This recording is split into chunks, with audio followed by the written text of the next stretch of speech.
Hi everyone, welcome back to our Koso Kitchen. My name is Eriko. I'm a certified holistic nutritionist.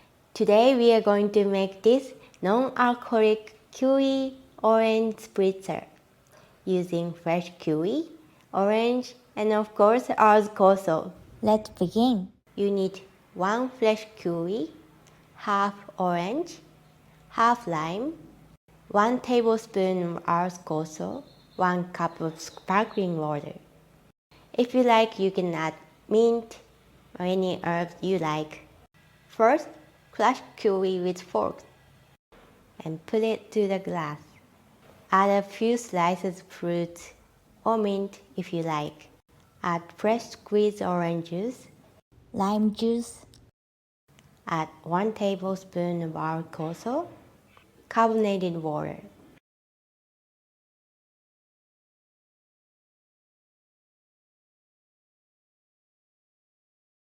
Enjoy!